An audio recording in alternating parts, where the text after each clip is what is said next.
aravuga ati twebwe rero nibyo koko drone zituruka muri iki gihugu cy'u Burundi, ariko ntabwo zigenda zigamije kujya kurasa abaturage b'abanyamurenge, cyangwa se ntabwo zijya kurasa abaturage b'abanyamurenge. Drone twebwe zivana mu gihugu cy'u Burundi zijya kurasa kuri terrain muri defense za AFC M23 n'amadubu, kuko tuzi neza yuko nukuvuga ngo ikigaragara nuko bafite ubwoba yuko Uvira nimara gufatwa intambara igomba guhita yimukira mu gihugu cy'u Burundi. So rege zaje gahunda kwa rukuza gukatira hano muri Tanganyika ahantu bita itinerere izamuka mu gace ka Nundu iri haruguru, hari n'ibitaro hepfo aho bita Kenya. Aho ngaho kuri iyo itinerere niyo zashakaga kuzamuka, zikazamukira ahantu bita Sanza.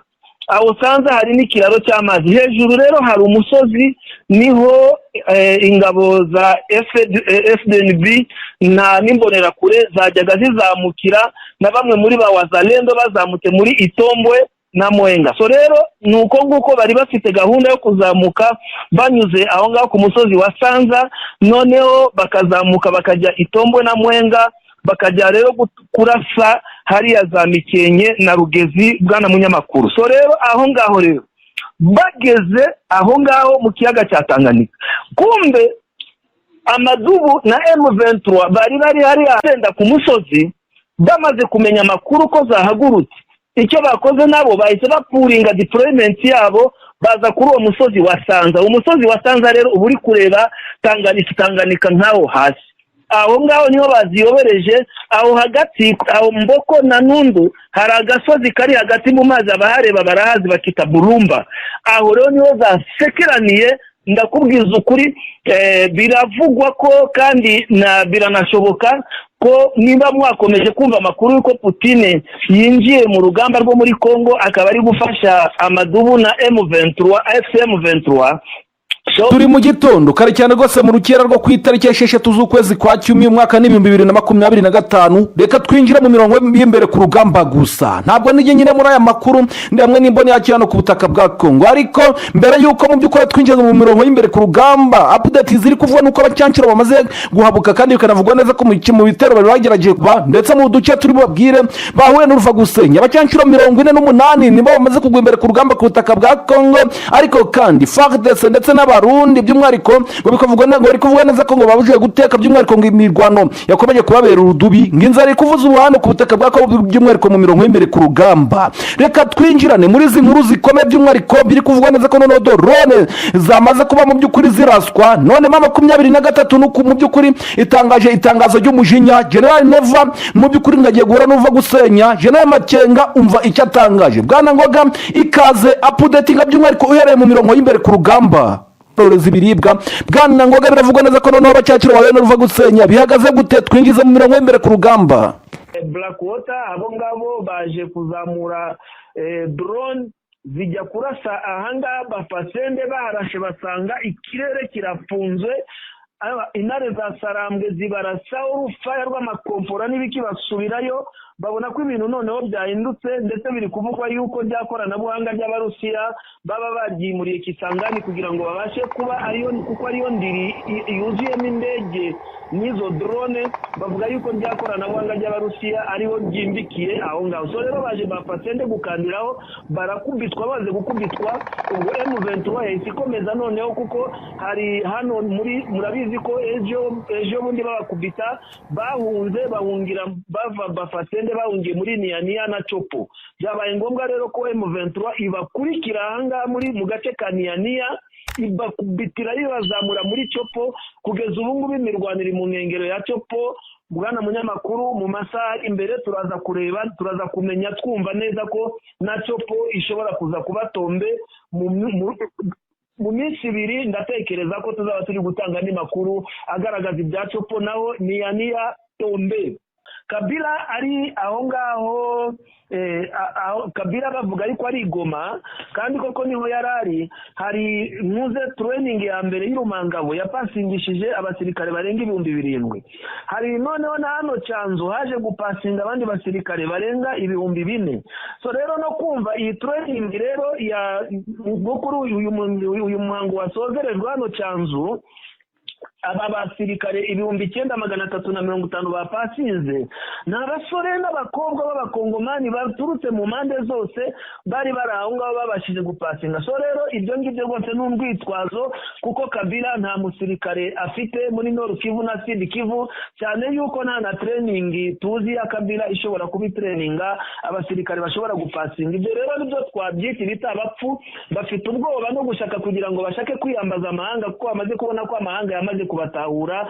Bwana munyamakuru, nicyo navuga gusa iyi pasautu yakanze guverinoma ya Kongo kuko barebye demo y'aba basirikare bakoze hano muri Cyanzu, baravuga bati noneho karabaye, noneho Kivu zombi ari Nord Kivu na Sud Kivu bigiye kubatombe. Ibi rero bari kuvuga n'ubwoba bubibatera kugira ngo babitiranye bya Kabila. So rero cyo nasozereza kuri iyo ngingo nuko iyaza kubona Kabila afite training izi, akaba afite n'abasirikare bazwi bashobora kuza gufatanya na ba M23, ntabwo byari kuba ikibazo kuko nta mishyikirano ikiri hagati ya Kabila na guverinoma ya Kongo. Ikintu gihari gusa Kabila nuko nawe yisanze mu bandi bakatiwe urwo gupfa aribo ba Corneille Nangaa n'abandi. Nawe rero uko biri kose abayoboke be ndahamya neza ko ubu ngubu abasore turi kuvugana benshi barimo baritegura bava za Kinshasa, bava za abo bose barimo baranyura mu bindi bihugu bagira kugira ngo baze kujoininga.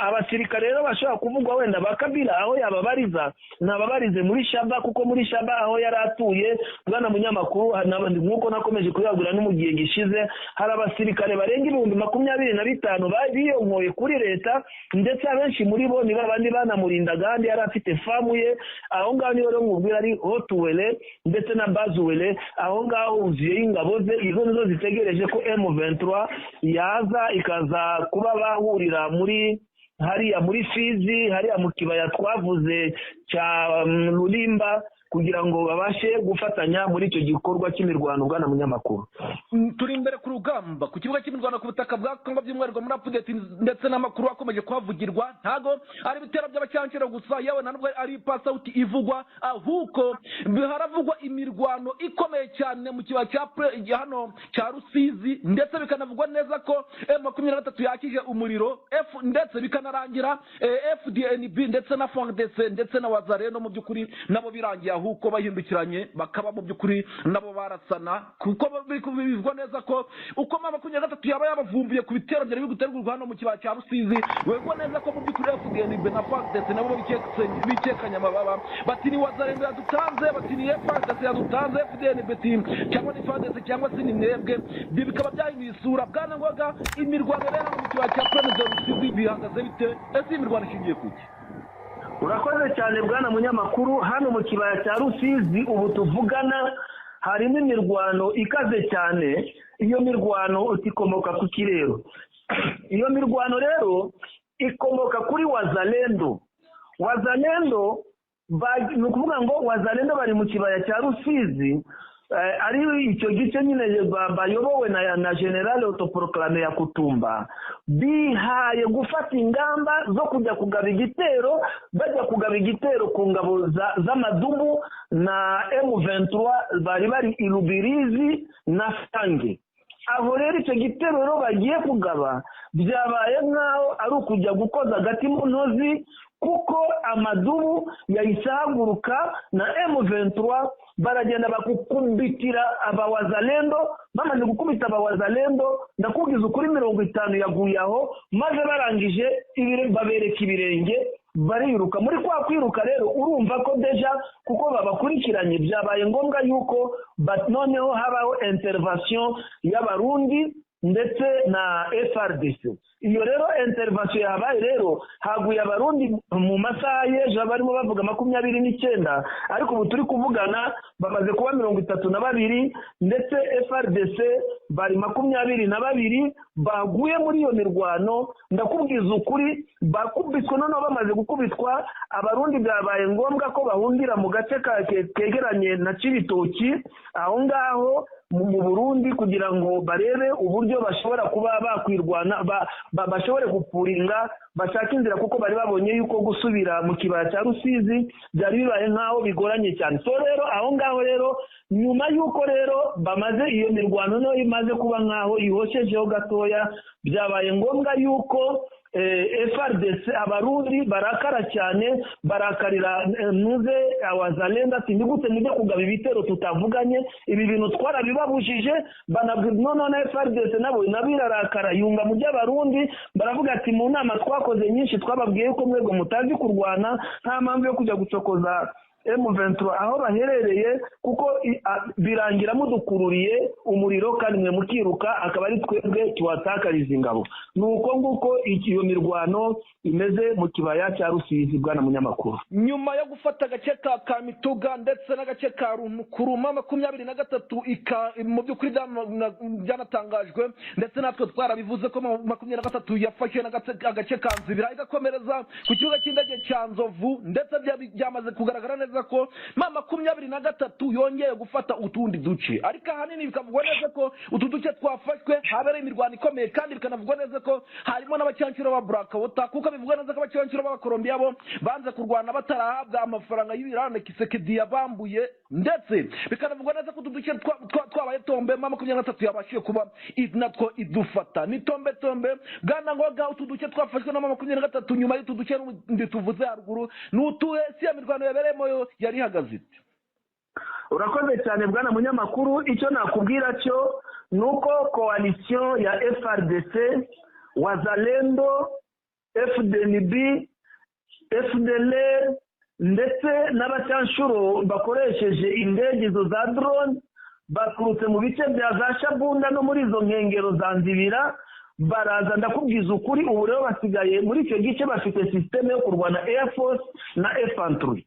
Bwana munyamakuru ndakubwiza ukuri, nyuma yo gufata Nzibira no gufata utundi duce dutandukanye, nyuma yo gufata Nzibira na Nzovu, ibyo bibuga by'indege bibiri, hari utundi duce tugera ku 8 twari twarafashwe, ari twe twitwa twa Bulungu, Chilwa, Nyamalenge, Kanyola, Mulamba, Lubimbe, Ngondo na Chuwe.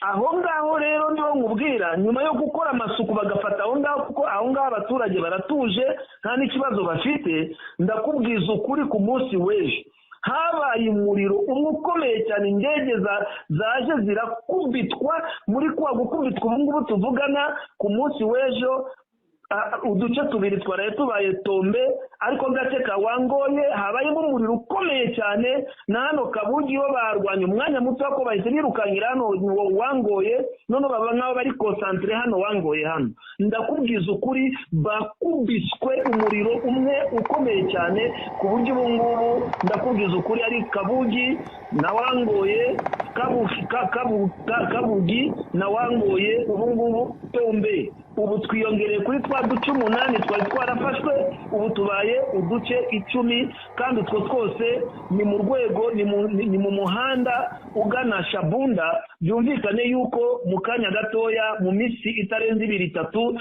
tuzaba twumva ibitero biri kugaba mu mujyi wa Shabunda. So rero ahangaha rero kugira ngo babashe kurinda aka gace neza kanzibira neza, kugira ngo bitazongera kuvuga ngo aduyongere anibeshe kuzana drone atakuharasa, M23 yafashe ingamba hano muri Nzibira kumanura deployment yabo edikota bazimanuye hano bita Irega. Hano niho bamaniye edikota za M23, bahajyana ibikoresho byose bishoboka. So rero nuko nguko ibyo navuga ko nyuma ya Nzibira na Nzovu n'utu duce 8 twavuze, ubu utwaraye tubaye Tombe kugeza kuri uyu munota ni Wangoye na Kabugi. Bwana munyamakuru, reka twinjirane muri kino gihugu mu by'ukuri cy'u Burundi cyenyegeje giteye nk'umutima kwa Neva. Biri kugaragara neza ko itegeko ryatanzwe na FDNB hasenwe amazu arenga 100 y'abaturage, by'umwihariko bivugwa neza ko baba n'umundi bari mu bwoko bw'abanyamulenge cyangwa se baba bashinzwe ko bafashe 23. Bivugwa neza ko leta y'u Burundi yasenye aya mazu. Iri ni ihohoterwa by'umwihariko riri gukorerwa hano i Bujumbura, by'umwihariko riri gukorerwa abakongomani hano ku mupaka, ndetse bikanavugwa neza ko hano mu ntara ya Cibitoke, ndetse biri kugaragara neza ko abaturage bakomeje kugenda batsengerwa, ndetse byanagaragaye neza ko abo baturage baturiye umupaka ahanini wa Kongo, ndetse bikanavugwa neza ko ari mu gace 23 yafashe. Iri sengerwa ry'abaturage mu by'ukuri amazi 100, ndetse n'ihohoterwa rikomeje kugenda rikorerwa abaturage hano mu gihugu cy'u Burundi bihagaze bite nyuma yuko Neva yikanze ko 23 yageze mu gihugu cy'u Burundi kandi ibyo bitera akabyemeza? Ubundi bihagaze bite? urakoze cyane bwana munyamakuru. icyo nakubwira yuko nuko abakunzi bacu bumve ko ya mirwano yaberaga Ruberizi, ndakubwiza ukuri yuko mayiti z'abarundi bazizanye hano, bazihungishirije mu gace ka Cibitoke ahitwa Buganda. So rero nkomeje kuri icyo kibazo, aho ngaho ni agace kitwa Buganda, abadukurikira babyumve neza, kuko muri aya makuru yacu hari n'abarundi bari no kubyumva bari muri Cibitoke, ku buryo nabo bashobora kuba basobanukirwa n'ibyabaye. So rero ahangaha byari precision. So rero ahangaha nyuma y'ahangaha kuri iyo ngingo wavuze nuko ihohoterwa ry'abakongomani mu gihugu cy'u Burundi muri rusange gikomeje kuba ikibazo gikomeye. Imikwabo iracyakomeje i Bujumbura mu duce twavuze n'utundi twiyongeraho, baracyakomeje kugenda bafata abakongomani. No mbere bari basiye abanyamurenge, ubu bafata abakongomani bose muri rusange, kuko bamaze gusobanukirwa yuko M23 igizwe n'abakongomani bo mu byiciro cyangwa se b'amoko atandukanye, bivuze yuko umuntu wese w'umukongomani nta cyizere afitiwe. So rero bari gufatwa bakajyanwa muri za PSR, bakajyanwa gutotezwa ahantu hatandukanye. Aho hantu rero hasemwe amazu 100 ni ahantu mu Cibitoki. Aho rero mu ntara ya Cibitoki murabona ko ari ku mupaka juste wa Kongo n'u Burundi. Ako gace kari hakurya aho ngaho za Ruberize n'ahandi twavugaga na za Kamanyola na hose ni mu gace gafitwe na M23. So rero ayo mazu rero ni amazu yegereye umupaka wegereye umupaka wa Kongo, ku buryo noneho rero ayo mazu yubatswe aho ngaho ingabo z'u Burundi zikanze ko ariho M23 ikorera infiltration yinjira muri munuze, kuko bazi yuko neza ubu mu gace kaho ngaho Cibitoke cya Rugombo ko hari ingabo za M23 ziteguye kuzahura n'izizanyura mu Gatumba n'izindi zinjiye hanyuma bakatsa umuriro. So rero aho ngaho muri uwo mukwabo nuko rero bavuze bati nizo nzu mwubatsaho, kuko ikigaragara cy'urumva abo bantu banahubatse bafite na bene wabo hakurya. Ikindi cya kabiri, ubucuruzi bakora babukora hakurya muri Kongo no hakurya i Burundi. So rero bavuga ati urujya n'uruza n'ibiki byose bivuga ko urwo rusisiro rwose icyo gice cyose cyubatswemo aho ngaho bigaragara yuko ari abafatanyabikorwa ba M23. Amazu rero agera ku 100 bahise bayasenya bayashyira hasi. Musanteri waho mu nama abajijwe n'abanyamakuru yavuze ko icyo gikorwa cyari icy'ingenzi mu rwego rwo kwirinda ibitero cyangwa se infiltration zishobora kuba zaturuka muri Kongo zigabwe na M23. Bwana munyamakuru, ndetse uretse no kuba barasenye n'ayo mazu no kubafunga, banabafunze kuko babaye nk'abashaka kwigaragambya bavuga bati iyi ni gakondo yacu, ni gute mudusenyera amazu twubatse mu butaka bwa basogokuru muri gakondo yacu. So rero nuko nguko nabivuga mu ncamake bwana munyamakuru, kuri iyo ngingo icyo nicyo nabivugaho cyako karengane kakomeje gukorerwa, uretse n'abakongomani n'abaturage b'abarundi bakomeje guhura n'akarengane nk'ako ngako. Nyuma y'iraswa rikomeye rya General Omega mu nama ikomeye cyane kuko yahuje abayobozi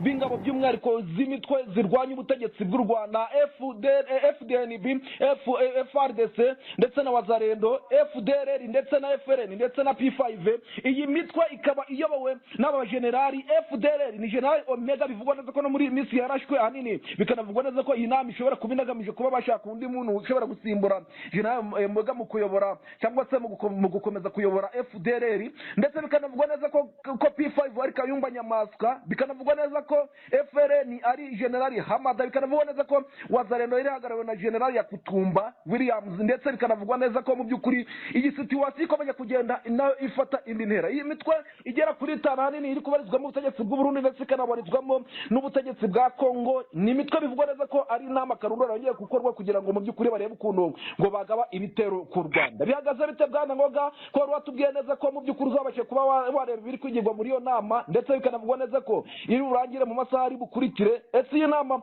bihagaze bite, ko bivugwa neza ko naho ubwo ibyari inama byahindutse amagambo? Urakoze cyane bwana munyamakuru, abakunzi bacu bakurikire neza. Si ukuvuga ngo General Omega yarasiwe muri iyo nama, ahubwo yarasiwe muri Nord Kivu mu mirwano yaberaga mu gufata umujyi wa Goma. aho ngaho ndumva byarasobanuwe neza naho yarasiwe n'indaki yari arimo n'ibiki n'abatangabuhamya barimo n'umumajoro watanye na General Gakwerere bose bahamije uburyo uwo mugenerale yarashwe. So rero icyo twashaka gutangamo precision nicyo, ubwo rero birumvikana yarari mu nama ariko kubera ubumuga afite kuko asiga General Omega asiga aba mu gihugu cy'u Burundi ari Bujumbura ni wari muri hoteli, ariko ikigaragara nta ntege agifite kubera ubumuga yatewe n'iryo raswa. Ubu ngubu uwo General Omega FDLR irimo irashaka gushaka undi wamusimbura. So rero nasubiyemo abakuri iyo mitwe nuko twabibabwiye ubushize tubabwira mu nama yakorewe i Burundi aho ngaho iyamagajwe na n'ubuyobozi bw'ingabo bw'u Burundi aribwo FDNB, ndetse hari n'umwa yavuye Kinshasa tugishaka kumenya iyo ariyo nimba ari ashobora kuba ari chef d'état major general cyangwa se abari ministre w'ingabo wa Kongo. Uko biri kose umwe muri abo babiri ari muri iyo nama. So rero ingingo bagombaga kwigaho ibyo twarabisobanuye mu nama nako mu makuru twabagejejeho uko zari ingingo ebyiri, kuko bagombaga gushaka ingingo ya mbere gufata ingamba mu buryo bwo kurwana urugamba bagomba kurwana na M23 n'amadubu, cyane ko babona ko bamaze gusumbirizwa kandi intege zabo zikaba zigenda zisa nkaho ari nkeya. Ni izihe ngamba rero zafatwa kugira ngo babashe guhangana n'ibyo bitero ndetse no kugaba ibitero byanaba na ngombwa bakiyemeza kuba bakura ingabo za M23 n'amadubu nk'uko babivuga mu bice byose bafashe. Ibi gice cya kabiri ni ingingo ya kabiri bizeho ni isubiranamo rya FRDC na Wazalendo ndetse n'isubiranamo hagati ya Wazalendo b'Ababembe n'Abazalendo babiroze bishambuke. So rero ibyo murabizi ko kugeza n'uwo munota muri Itombwe na Mwenga baracyari mu mirwano hagati ya biroze bishambuke n'uruhande rwa Wazalendo bayakutuma. So rero bitewe n'izo mpamvu zose bari aho ngaho mu rwego rwo guca amacakubiri agaragara muri Wazalendo ndetse n'isubiranamo riri hagati ya Wazalendo na FRDC. So rero ni ibyo ngibyo muri izo ngingo ebyiri. Bavandimwe mudukurikirana, ntabwo twabaha amakuru adafite gihamya neza. Giye ku giti cyanjye ndacyakurikirana, nimbona amakuru afatika angezeho ndayabagezaho nk'uko dusanzwe tubagezaho amakuru acukumbuye. Murakoze, kuko ni byiza kuvugisha ukuri bwana munyamakuru. Ndatekereza icyo nicyo navuga kuri iyo ngingo y'inama. Ituri biravugwa neza ko imirwano yabaye hagati ya Kodeko ndetse mu by'ukuri hano mu gace ka Zari byamaze kugaragaza neza ko mu by'ukuri aka gace ka Gugu byamaze kugaragaza neza ko mu by'ukuri uyu mutwe wa Kodeko waba wakoze umuziro. Bwana Ngoga, kuri iyi nkuru yo muri Ituri bihagaze gute? Yakoze cyane hano muri teritware muri ntara ya Ituri, muri teritware ya Cyugu. Hano nibyo tugiye kuvuga, hamaze igihe kirenga ukwezi umutwe wa Kodeko abashaka kubisobanukirwa tuzabisobanura mu buryo burambuye, ariko murabona hariya mu gice cya Ituri hari Abahema hakaba n'Abalendu. Ubwo rero abo Balendu nibo bihuza na bariya bandandi twababwiye baturutse muri Rucuru na Masisi iyo ngiyo na za Butembo nahe aho bari batuye, barifatanya na FDLR bajya muri Ituri kurifosinga abo Balendu. Abo Balendu rero bo barwanya Abahema kuko bavuga yuko Abahema ari Abatutsi baturutse Uganda, ndetse bitwa ngo n'Abatutsi nyine baturutse Uganda. Abo rero nabo muri ya ngengabitekerezo yo ku extremina ahantu bumva hose kuko babita ngo Abahema. Abo Bahema rero nibyo nyine mvuga, hariya nyine ngo Bugande bo bakabita ko ari Abahima. Abo rero Bahima bakaba ari bene wabo wa perezida wa Uganda Museveni. So rero nabo babafata muri kategori imwe yuko ari Abatutsi. Muri ya ngengabitekerezo rero ya genocide yo ku extremina Abatutsi aho babasanze hose, abo Balendu rero bifatanije na FDLR bakifatanya nabo narimvuze abo ngabo bavuye za Butembo naye abo bandandi abo rero nibo bagiye bakora force ikomeye. Iyo ni force rero yateguwe na Kisekedi ndetse banategurwa na Neva muri kwa gushimangira genocide bifuza gukorera ubwoko bw'abatutsi buba aho ngaho mu gihugu cya Kongo. So rero hashize ukwezi kugeza nejo abo banuze nibo bahuriye muri Kodeko. Iyo Kodeko rero bwana munyamakuru, aho ngaho niyo nshatse kusozereza mvuga ko abo nibo bagiye kugaba igitero hano muri territoire ya Cuku. Muri territoire ya Cugu noneho bagiye kwica aba bahema. Niko byanagenze, haba imirwano rero. Abo bahema nabo bafite umutwe ubarwanirira witwa Zaire. Uwo mutwe wa Zaire rero niwo warwanye karahava, barwana imirwano karabutaka ikomeye cyane, gusaguye abaturage bagera kuri 45 aho ngaho muri ako gace ka Cugu.